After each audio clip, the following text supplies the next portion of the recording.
What's up, guys, and welcome back to another video. In this video, we're going to be covering the laws of mental domination by Frank Rudolph Young. I'm going to go over just the beginning of this, and we're going to see how the things that he talks about here are really echoing some of the things that we've discussed, ideas from Florence Scovel Shinn in Your Word is Your Wand, ideas from the Four Agreements, Don Miguel Ruiz, and kind of going over that idea that I spoke about a month ago in a video. I had a video about forgiveness, and the idea being that when you're holding on to resentments or any type of emotional attachment to some sort of wrongdoing, a perceived wrongdoing, or really it could be, as we'll see by diving into this material, it could be for other things as well. What you really want to cultivate, and Eckhart Tolle talks about this also, Sam from the Soul's Playground, she's spoken about this in videos, and I did an interview with her, and the idea is being transparent or almost like translucent so that these things kind of just go through you. You don't get attached. You don't have this reactive sort of, you don't exhibit that reactivity that is indicating that you've been offended or affronted, or that you are, again, latching on to this thing because now it's latched into your energy, right? When you become transparent and translucent, things just pass through you and you enter into that state of neutrality, where we always talk about on this emotional scale, is really where you are going to be able to have a lot of creative power from this state.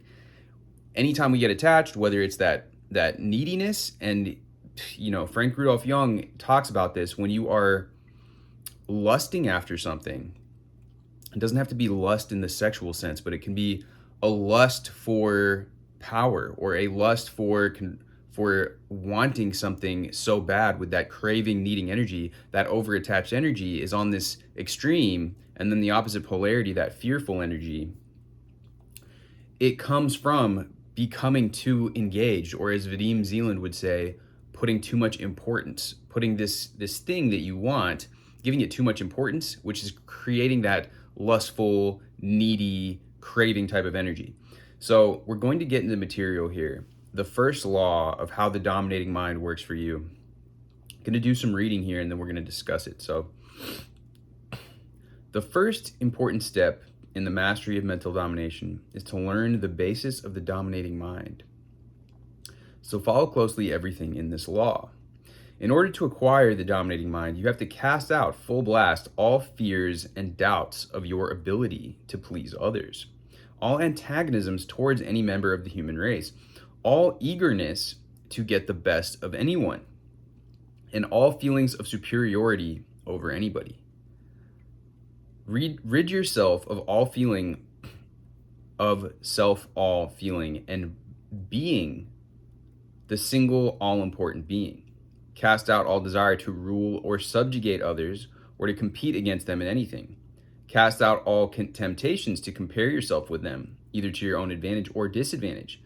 Cast off all urges to impress people or look down upon them. Do not feel like a show-off.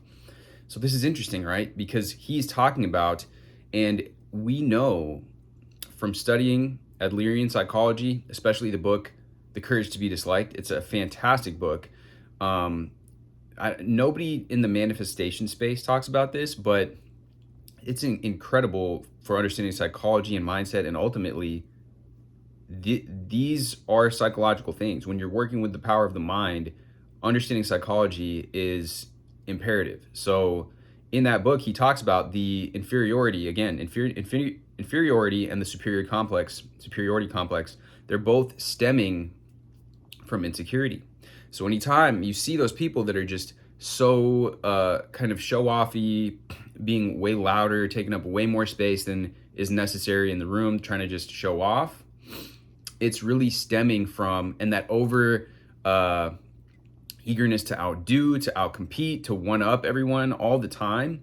When it it can be fine to be engaged in some sort of healthy competition, but there's a difference. You can tell the difference when somebody is just craving that, like they need that attention, they need that feeling of superiority over others.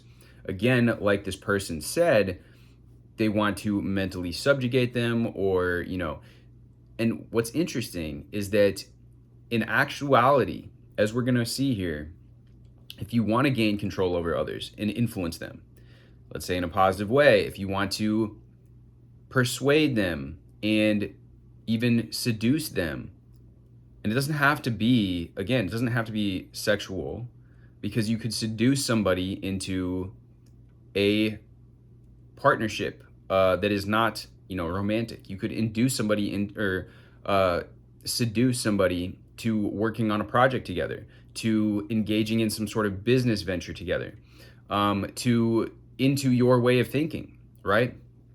These are all kinds of things that can be accomplished when you have, as we're going to see here, this kind of psychic power. But ironically, that desire to be better than and all this is limiting that ability. So here we're going to explore why that is. And that's why this ties directly in with Florence Scovel-Shinn and Don Miguel Ruiz, because when you express these judgments, when you express all this, these negative emotions, and you can't let go of those past harms, past hurts, and you're coming at that place where you kind of want to manipulate or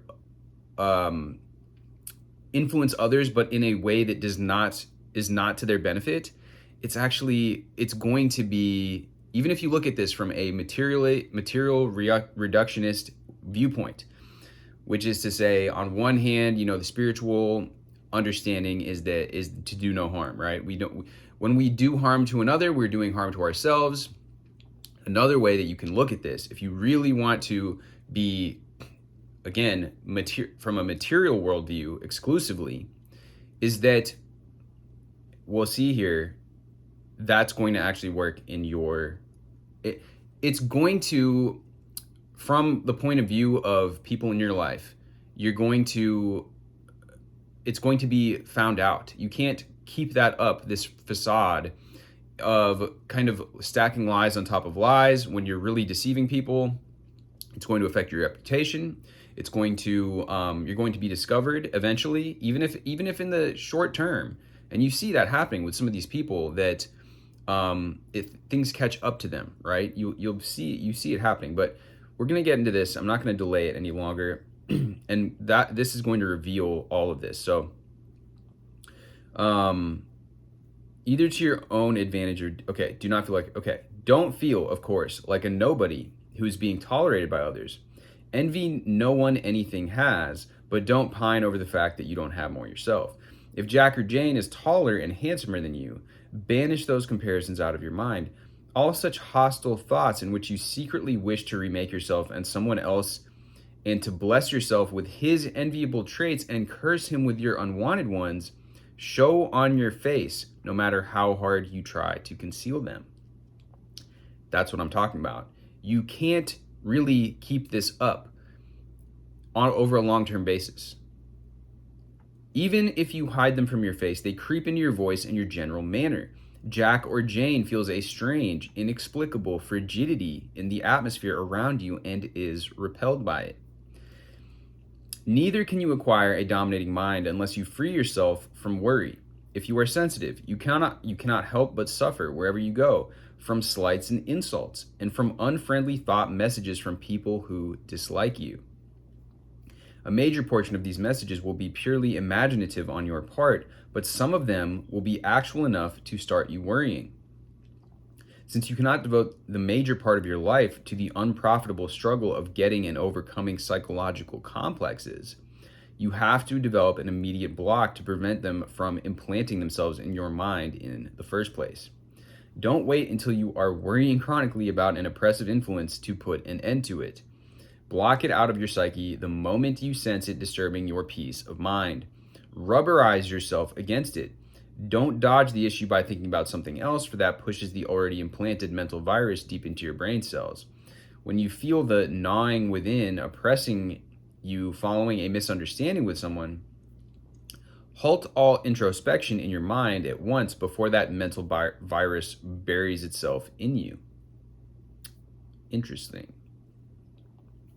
So here he's going to get into what he calls the swindler's stratagem. You can still dislike the other person and still fool him about your feeling towards him. The swindler does it regularly. He does it by maintaining a running conversation with his prospective victim, which he prevents the latter from listening to the warnings of his subconscious. In that way, the swindler prevents his prospective victim from introspecting and responding to his hunches. Hunches are frequently telepathic impressions spontaneously received. When the swindler departs, taking his aura with him, his victim loses contact with him and does not wise up through psychic feeling. The victim's mind, in addition, is left teeming with the false visual and auditory impressions it received from the swindler and is tightly shut against all logic concerning the matter. His imagination builds up the swindler into a demigod. The swindler, to summarize, concealed his true opinion of the prospect through a running commentary of words and an endless flow of wit and clever flattery. Aside from the nefarious aspect of this case, the swindler's stratagem requires an extraordinary amount of quick, natural wit. The least error he makes in the attempt will cause the plot to be exposed or will arouse fatal suspicion. The swindler's stratagem is hardly worth the risk involved. So there we can see right there that, these manipulative games that people are often advising in the context of, dating and relationships, for example, online nowadays, yeah, they can work in the short term. Like he's saying, this is the swindler's strategy here. Or if you want to bait somebody into signing a contract, which again, you want to swindle them out of their money, it can work for you. But in the long term, it's going to catch up to you, like I said before. And any error in this, again, it's going to haunt you, your reputation. People are going to find out about it eventually. But even with that, so I just want to put this out there that, these laws and the way that you can influence people, and people do this, you can see this happening. And again, it's all about up to you, how you want to live your life. You can engage in that and you can fool people and deceive people. In my opinion, though, it's not going to be a satisfactory, but even beyond that, even if you, again, take out the morality from it and are completely come at this from a self-serving perspective, your character and the people and your relationships and your connections are extremely valuable. And as soon as you kind of put a stain on that and on your reputation by engaging in deceitful behavior, you're going to cut off your connections. You're going to burn bridges, and you're not going to be, in the long run, benefited, even personally, from engaging in this, in my viewpoint. But very interesting tidbits here on the psychic power that we have. In this book, he also goes into how to dominate your own mind, because you really need to be able to dominate your own mind and control your own emotions. As he said, and as we've spoken about in many videos, before you have that power to influence others, it starts with yourself.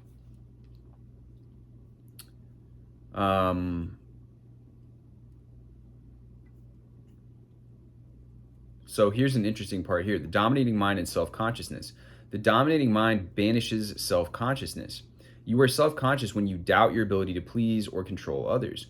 You are not self-conscious when alone in your room with a pet or an animal that you don't worry about pleasing. When self-conscious, you not only waste your mind power in needless worry about your ability to please others, but you also can't put your best foot forward with them. Again, this is putting that thing, giving it too much importance. You're putting this thing on a pedestal, right? And that is causing this attachment. So what he's saying is just another way of thinking about these concepts we talk about of detachment, of neutrality, and like I said at the beginning of this video, being translucent or transparent so that things just flow through you. You're not putting a stop in the flow of the energy here, and things are able to naturally transpire. through being like this. There are understanding people who can still dislike you if you are self-conscious once they know you well. But if you associate with them only now and then, they could misinterpret your self-consciousness and regard you as selfish and arrogant.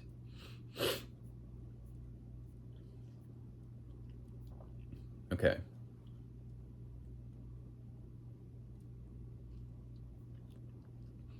So here he says, how to develop the basis of the dominating mind.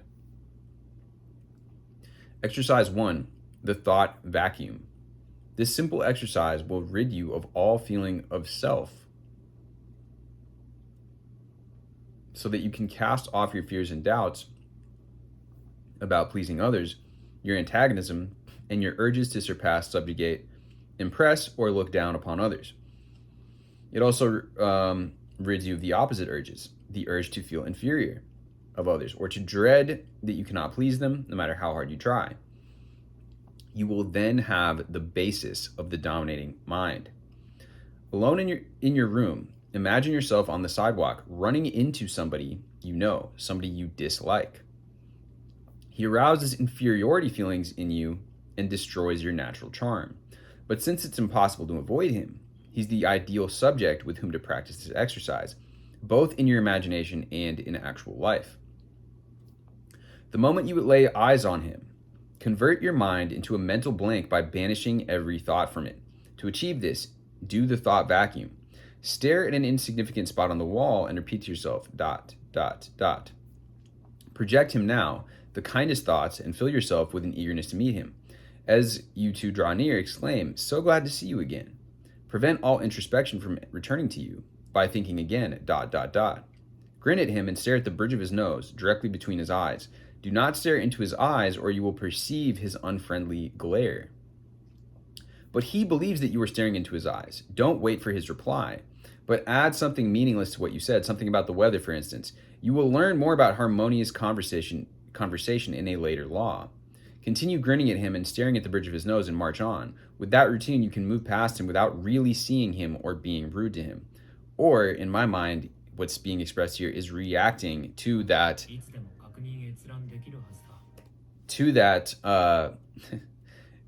negativity that you experience, that negative kind of psychic force that you feel that he's giving off towards you in this instance.